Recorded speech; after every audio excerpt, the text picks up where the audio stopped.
to the Endgame Podcast, Season 2, where I bet you didn't know what you didn't know. I'm Dr. Ryan Wakeham, successful entrepreneur and your Endgame coach. Sit back, relax, and tune in to today's episode, 3 mindfulness tips to help you succeed in your career.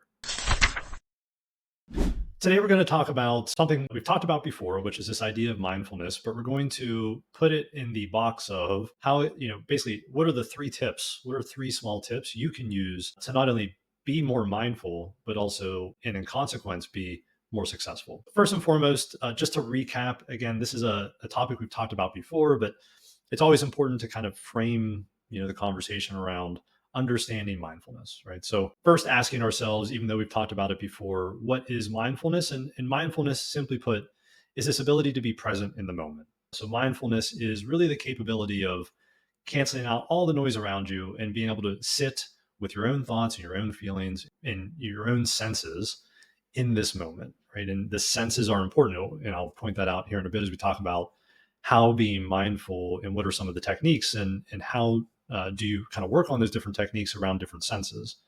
But again, the baseline understanding of mindfulness is this ability to be present in the moment and fully aware of using all of your senses. We've talked about it before, but mindfulness is a known psychotherapeutic technique. It falls under what we call CBT, or cognitive behavioral therapies, and it has been shown in many different conditions or even non-conditions, so just peak performance and enhancement ideas, to be helpful in individuals day to day, right? So again, whether you are a peak performer athlete or a CEO or something in between or different altogether, being mindful or being able to practice mindfulness or being able to become mindful has been shown as a really important strategy to help you be more successful. So the benefits of mindfulness are boundless and candidly have quite a few number of studies and evidence behind it. And finally, we've talked about mindfulness, but just to kind of reiterate, as we always do, mindfulness certainly can be helpful in your personal life and your professional life. So when we talk about these tips or techniques or strategies, talk about mindfulness more broadly, we don't have to bucket it as, in order to be successful, you only do this at work, or in order to be successful, you only do this at home. The idea is,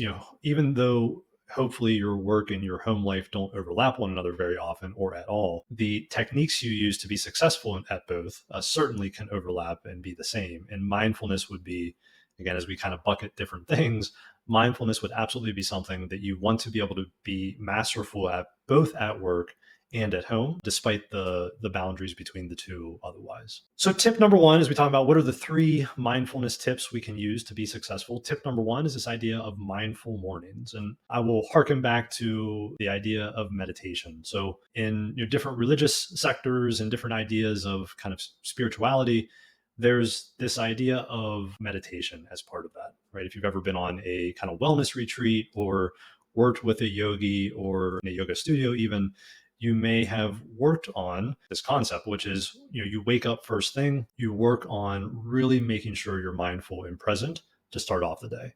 And again, we've talked about this in different aspects past, some of which we've called mindfulness, but this idea that setting the foundation for the day, getting yourself in the right mindset, getting yourself in the right health set, all of those things are so important in being able to execute on a vision and a plan and a strategy at work or at home every day. And so starting the morning off in gratitude, starting the morning off in the right health set and mindset, and starting the morning off with a mindful exercise or a mindfulness exercise can go a really long way in helping you to be successful. So again, a couple of things, a gratitude journal, or just journaling more general, deep breathing exercises, again, actually doing meditation. All of these things would be in the bucket of a mindfulness morning. And when we talk about meditation, we don't need to get into, hour-long sessions of complete silence. Again, meditation or mindfulness can be very brief, seconds, minutes, certainly not hours, just to ground yourself, ground your senses, become mindful of your situation and being present and being in the moment, to kind of allow you that one more deep breath before you start your day. So mindfulness mornings can go a really long way in setting the right foundation and the right ecosystem, both physically and mentally, so that you can be more successful through your day. Again, be that at work or at home. Next tip number 2 is mindful communication. So we actually talked a little bit about this in another podcast recently, which is this concept of, and they're not the same, but this idea of emotional intelligence and being a reflective listener and being present in conversation. And there's a multitude of techniques on how you become a better listener, how you become a better communicator, how you become better at reflective listening, and all of that really is foundational. Again, they're the foundation of this. Oftentimes, is in the idea of mindful communication. So, in order for you to be empathetic, in order for you to have strong EQ, in order for you to be able to be reflective in your listening, you have to sharpen your skill and be mindful, right? So you have to be present. You have to be present with your senses, because in order to have a conversation, you're using your eyes, you're using your ears, you're using your body. You might be using touch. You might actually, communication might actually revolve around smell sometimes too. If you're used to having conversations in a coffee shop or in a certain restaurant, that will bring you back to a certain point. That will bring you back to a certain thought or feeling, and put you in, again, the right position to be successful. So mindful communication is this idea of when you're going to have a conversation, when you're going to have dialogue, especially if that's an important conversation or among a group, do you think it would be important that you are present, that you are kind of sensing the world around you in a way that helps you to be present, and that your senses are, your antennas are up, so to speak, right? If you're going to be reflective and listening, and you're going to be empathetic and rapport building, you're going to have high EQ, you're going to have to use your senses, your sensory acuity. You're going to have to use your situational awareness. We talked about this before. And in order to do all of that, you will be more successful in all of that. You'll be more, not just successful, but you'll be more capable, more resilient, more able to do that if you practice mindful communication. So mindful speaking is part of mindful communication. So when you're present, there's an aspect of communication is always two ways. You have to be a better listener than you are speaker. So you should be listening several more times, or in terms of total time of a conversation, you should spend much more time listening than talking, especially in a group. But mindful communication involves both the mindfulness listening, so being present, having that sensory acuity, be able to take all of it in so that you can give all of it back, and then mindful speaking. So again, if you spend a whole bunch of energy and time and you really perfect how to be empathetic and mindful on listening to people, but you spend no time about how to be mindful about speaking back to individuals, you're only winning half the battle, right? And so as I said, mindfulness speaking doesn't only include being present and being able to communicate effectively, but it's also this idea of understanding the conversation and being situationally aware and understanding where maybe you're taking on too much of the conversation, maybe you're overpowering the conversation. So using the same mindfulness techniques and tips to help to be present in the moment, to be able to listen more than you speak, and to be able to do that fluently in both directions. And again, the same concepts, the same ideas, taking a couple of deep breaths, or standing up between meetings, or doing just those brief interventions throughout the day. I mean, I have an Apple Watch, and the Apple Watch will tell me every hour, hey, it's time for you to stand up, right? So that is literally mindfulness, right? Your wearable telling you to take a pause, stand up, take a deep breath, sit back down, right? That it's something as simple as that, something that takes 10 seconds will help you to be more mindful day to day. And so if you don't have a wearable, you can set alarms on your phone. You could set reminders on your work calendar. These very small breaks can go a long way. And that's actually tip number 3. Tip number 3 is mindful breaks, or mindfulness breaks. So this is the saying would be the power of pausing. Right? And as a psychiatrist, I will tell you, I can get very comfortable with a quiet room and that ability to just not feel awkward or odd and not having communication going. And if you extrapolate that out into the framework of mindfulness, it is that idea, that power, that capability of taking a brief pause before moving forward. And this actually can be incredibly important, especially in a high or a heightened mood state.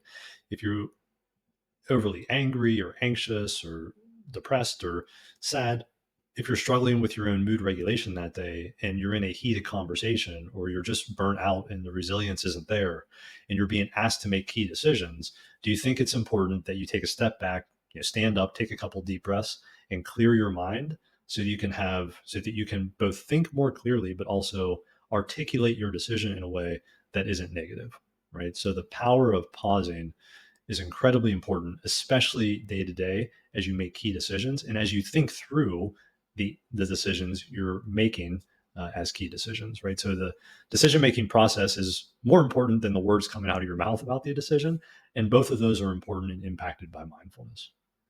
So as I said, small breaks can go a long way. Being mindful of when you should take the small breaks is really important. Again, are you about to say something you shouldn't say? Or are you about to make a big decision?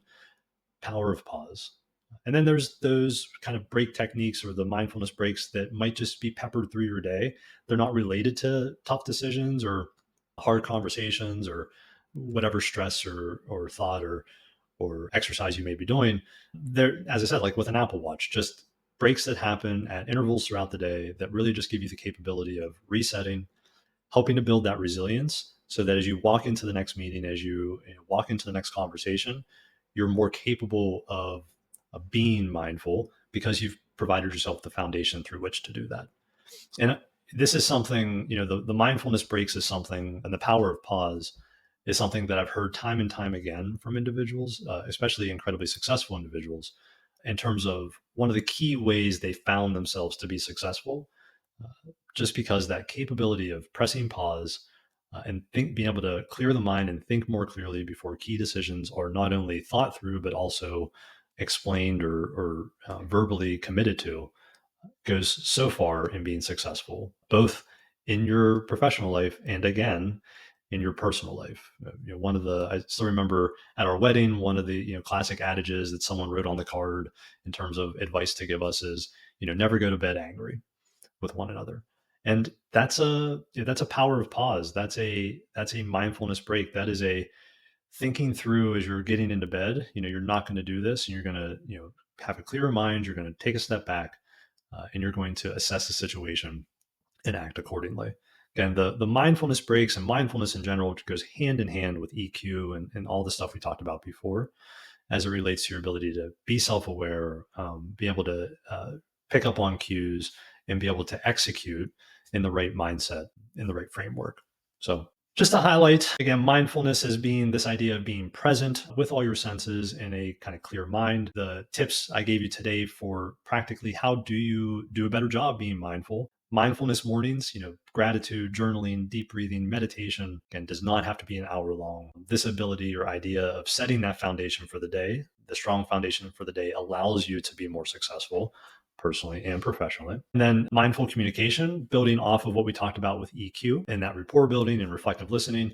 The only real way to do that effectively is to be mindful, both in how you're listening and how you yourself are communicating or speaking. Keep in mind that a really great communicator is one that listens first, speaks second. And finally, mindfulness breaks. Again, whether that be a wearable like an Apple Watch or the idea or the thought hits your mind, to take a deep breath, take a step, stand up before you think through or make or verbalize key decisions. Those breaks, be it at moments of kind of heightened emotional states or scheduled throughout the day so that they create more proactivity and more resilience for your workday and your personal day.